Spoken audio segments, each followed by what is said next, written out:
ನಮಸ್ಕಾರ ಫ್ರೆಂಡ್ಸ್, ರಕ್ಷಾ ಸಿರಿಮನೆ ಚಾನಲ್ಗೆ ನಿಮ್ಗೆಲ್ರಿಗೂ ಪ್ರೀತಿಯ ಸ್ವಾಗತ. ಐ ಹೋಪ್ ನೀವೆಲ್ಲರೂ ಚೆನ್ನಾಗಿದ್ದೀರಾ ಅಂತ ಭಾವಿಸ್ತೀನಿ. ನಾನು ಚೆನ್ನಾಗಿದ್ದೀನಿ ಫ್ರೆಂಡ್ಸ್. ಮೊದಲನೇದಾಗಿ ನಿಮ್ಮೆಲ್ರಿಗೂ ಗೌರಿ ಗಣೇಶ ಹಬ್ಬದ ಆರ್ಥಿಕ ಶುಭಾಶಯಗಳು. ಇವತ್ತು ನಮ್ಮನೆಯಲ್ಲಿ ಗೌರಿ ಹಬ್ಬ ಹೇಗಿತ್ತು, ಹೇಗೆ ತಯಾರಿ ಮಾಡ್ಕೊಂಡೆ ಅನ್ನೋದನ್ನು ನೋಡ್ತಾ ಹೋಗೋಣ. ನಾನಿವತ್ತು ಗೌರಿ ಹಬ್ಬದ ವ್ಲಾಗ್ನ ಮಾಡ್ತಾ ಇದ್ದೀನಿ. ಅದಕ್ಕೂ ಮುಂಚೆ ಫ್ರೆಂಡ್ಸ್, ನೀವಿನ್ನೂ ನನ್ನ ಚಾನಲ್ನ ಸಬ್ಸ್ಕ್ರೈಬ್ ಮಾಡದೆ ನೋಡ್ತಿದ್ರೆ ಪ್ಲೀಸ್ ಚಾನಲ್ನ ಸಬ್ಸ್ಕ್ರೈಬ್ ಮಾಡಿ ನೋಡಿ. ಈ ವಿಡಿಯೋನ ಪೂರ್ತಿ ನೋಡಿ. ಈ ವಿಡಿಯೋ ಇಷ್ಟ ಆದರೆ ಲೈಕ್ ಮಾಡಿ ಮತ್ತು ನಿಮ್ಮ ಫ್ಯಾಮಿಲಿ ಫ್ರೆಂಡ್ಸ್ಗೂ ಕೂಡ ಶೇರ್ ಮಾಡಿ. ಬನ್ನಿ ಫ್ರೆಂಡ್ಸ್, ನನ್ನ ಪೂಜೆ ತಯಾರಿ ಹೇಗಿತ್ತು, ನಮ್ಮ ಮನೆ ಪೂಜೆ ಹೇಗಿತ್ತು ಅಂತ ನೋಡ್ತಾ ಹೋಗೋಣ. ನಾನು ಹಬ್ಬದ ಹಿಂದಿನ ದಿನನೇ ದೇವ್ರ ಮನೆ ಎಲ್ಲ ಕ್ಲೀನ್ ಮಾಡಿ ಇಟ್ಕೊಂಡಿದ್ದೆ. ದೇವ್ರ ಪಾತ್ರೆ ಸಾಮಾನೆಲ್ಲ ರೆಡಿ ಮಾಡಿ ಇಟ್ಕೊಂಡಿದ್ದೆ. ಮತ್ತು ಬೆಳಗ್ಗೆ ಸುಮಾರು 5 ಗಂಟೆಗೆ ಎದ್ಬಿಟ್ಟು ಬಾಗಿಲಿಗೆ ನೀರು ಹಾಕಿ ರಂಗೋಲಿ ಬಿಡಿಸಿ, ಮತ್ತು ಹೊಸ್ಲು ಪೂಜೆ ಮುಖ್ಯ ಅಲ್ಲ ಗೌರಿ ಹಬ್ಬದಲ್ಲಿ. ಹಾಗಾಗಿ ನಾನು ಹೊಸ್ಲಿಗೆ ಎಲ್ಲ ರಂಗೋಲಿ ಹಾಕಿ, ಮತ್ತು ಬಾಗಿಲು ಪೂಜೆನೂ ನನಗೆ ಬಾಗಿಲಿಗೆ ಅಲಂಕಾರ ಮಾಡಬೇಕು ಈ ಸರಿ ಅಂತ ತುಂಬ ಆಸೆ ಇತ್ತು. ಹಾಗಾಗಿ ನಾನು ಚಿಕ್ಕ ವಯಸ್ಸಲ್ಲಿ ನೋಡ್ತಿದ್ದೆ ನಮ್ಮಮ್ಮ ಯಾವಾಗಲೂ ಈ ರೀತಿ ಅಲಂಕಾರ ಮಾಡಿರೋರು. ಮನೆಯೆಲ್ಲ ಕ್ಲೀನ್ ಮಾಡಿಕೊಂಡು ನಮ್ಮ ತೋಟದಲ್ಲಿ ಬೆಳೆದಿರೋ ಅಂತ, ನಾನು ತುಳಸಿ ಅಂದರೆ ನನಗೆ ದೇವರಿಗೆ ತುಂಬ ಇಷ್ಟ ಅಲ್ವಾ. ಇವತ್ತು ಇಷ್ಟು ತುಳಸಿ ಕೂಡ ನಮ್ಮನೆ ತೋಟದಲ್ಲೇ ಬೆಳೆದಿರೋದನ್ನು ಕಿತ್ಕೊಂಡ್ಬಂದಿದ್ದೀನಿ.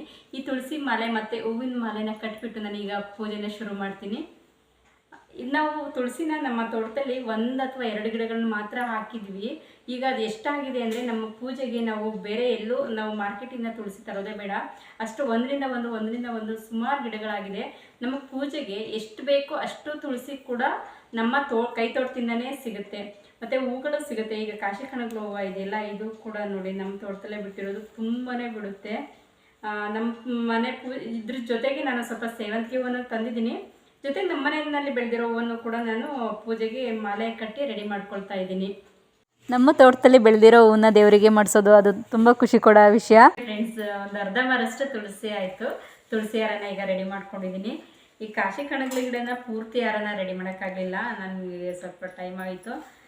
ಬಿಡಿ ಹೂವು ಇದೆ, ಸೇವಂತಿಗೆ ಹೂವು ಇದೆ, ಅದನ್ನು ಮಾಡಿಸೋಣ. ಮತ್ತು ಈ ಕಾಕ್ಟ ಹೂವನ್ನು ಕೂಡ ಸ್ವಲ್ಪ, ಮತ್ತು ರೆಡ್ ರೋಸಾ ಕೂಡ ಇದೆ. ಈಗ ಇಷ್ಟನ್ನು ರೆಡಿ ಮಾಡಿಕೊಂಡು ಪೂಜೆ ತಯಾರಿನ ಫಸ್ಟ್ ನಾನು ಹೊಸ್ಲು ಪೂಜೆ ಮಾಡ್ತೀನಿ, ಆಮೇಲೆ ದೇವ್ರ ಮನೆ ಪೂಜೆ ಮಾಡ್ತೀನಿ. ಬನ್ನಿ, ಹೊಸ್ಲು ಪೂಜೆಗೆ ಏನೆಲ್ಲ ರೆಡಿ ಮಾಡ್ಕೊಂಡಿದ್ದೀನಿ ಅಂತ ನೋಡ್ತಾ ಹೋಗೋಣ. ಈಗ ದೇವ್ರ ಮನೆಯೆಲ್ಲ ಕ್ಲೀನ್ ಮಾಡಿ ಇಟ್ಕೊಂಡಿದ್ದೆ. ಅರಿಶಿನ ಕುಂಕುಮ ಎಲ್ಲ ಇಟ್ಟು ದೇವರಿಗೆ ಕಳಸ ಎಲ್ಲ ಇಟ್ಟು, ಮತ್ತು ಹೊಸ ಪೂಜಾ ಐಟಮು ಅದನ್ನು ಕೂಡ ತಯಾರಿ ಮಾಡ್ಕೊಂಡಿದ್ದೆ. ನನಗೆ ಬಾಗಿನ ನಮ್ಮ ತವ್ರ ಮನೆಯಿಂದ ಲಾಸ್ಟ್ ವೀಕ್ಗೆ ಬಂದಿತ್ತು ಫ್ರೆಂಡ್ಸ್. ನಮ್ಮ ಚಿಕ್ಕಮ್ಮ ಮತ್ತು ನನಗೆ ನನ್ನ ತಮ್ಮ ಇಬ್ಬರು ಕೂಡ ಲಾಸ್ಟ್ ವೀಕೆ ಬಾಗಿನ ತಂದಿದ್ದರು. ಬಾಗಿನ ಸಟ್ಟೆಲ್ಲ ತವ್ರ ಮನೆಯಲ್ಲಿದೆ. ಪ್ರತಿ ವರ್ಷವೂ ಕೂಡ ನಾನು ಯಾವಾಗಲೂ ನನ್ನ ತವ್ರ ಮನೆಯಿಂದ ತಂದಿರೋ ಕಾಯಿನೇ ನಾನು ದೇವರಿಗೆ ಒಡಗೋದು. ಬಾಗಿನೂ ಕೂಡ ನನ್ನ ತವ್ರ ಮನೆಯಿಂದ ತಂದಿರೋದನ್ನೇ ಇಡೋದು. ನನಗಿದು ತುಂಬ ಖುಷಿಯಾಗುತ್ತೆ. ಅವ್ರು ಯಾವಾಗಲೂ ಅಷ್ಟೇ ಹಬ್ಬಕ್ಕೆ ಮುಂಚೆನೇ, 1 ವಾರ ಮುಂಚೆನೇ ನನಗೆ ಬಾಗಿನನ ತಂದು ಕೊಟ್ಬಿಡ್ತಾರೆ. ಇಬ್ಬರು ಚಿಕ್ಕಮ್ಮನೂ ಅಷ್ಟೇ, ನನ್ನ ತಮ್ಮನೂ ಅಷ್ಟೇ. ಈಗ ಫಸ್ಟ್ ನಾನು ದೇವ್ರ ಮನೆ ಪೂಜೆ ಮಾಡೋದಕ್ಕಿಂತ ಮುಂಚೆ ವಸ್ತು ಪೂಜೆನೇ ಮಾಡ್ಕೊಳ್ತೀನಿ. ವಸ್ತು ಪೂಜೆ ಮಾಡ್ಕೊಳ್ಳೋಕ್ಕೆ ನಾನು ಏನೆಲ್ಲ ರೆಡಿ ಮಾಡಿಟ್ಕೊಂಡಿದ್ದೀನಿ ಅಂದರೆ, ಬಾಗಿನ ರೆಡಿ ಮಾಡಿಟ್ಕೊಂಡಿದ್ದೀನಿ ತಾಯಿಗೆ. ಮೊದಲು ನಾನು ತಾಯಿನ ಒಳಗಡೆ ಆಹ್ವಾನ ಮಾಡ್ಕೊಳ್ಳೋಣ, ಆಮೇಲೆ ಪೂಜೆನ ಶುರು ಮಾಡ್ತೀನಿ.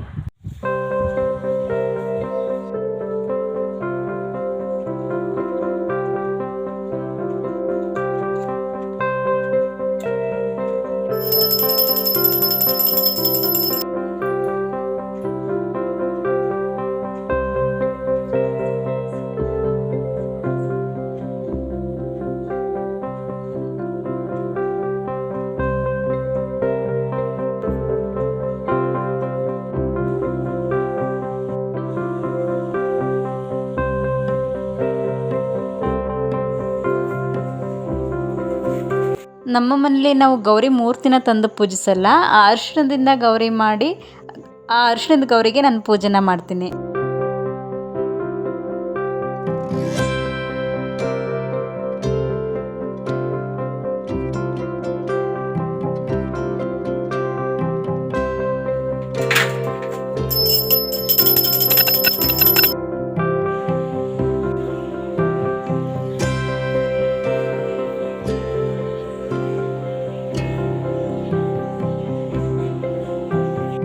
ಗೌರಿ ಪೂಜೆ ಆದಮೇಲೆ ಅದರ ನೆಕ್ಸ್ಟ್ ದಿನ ಗಣಪತಿ ಪೂಜೆನ ಮಾಡ್ತಾ ಇದ್ವಿ.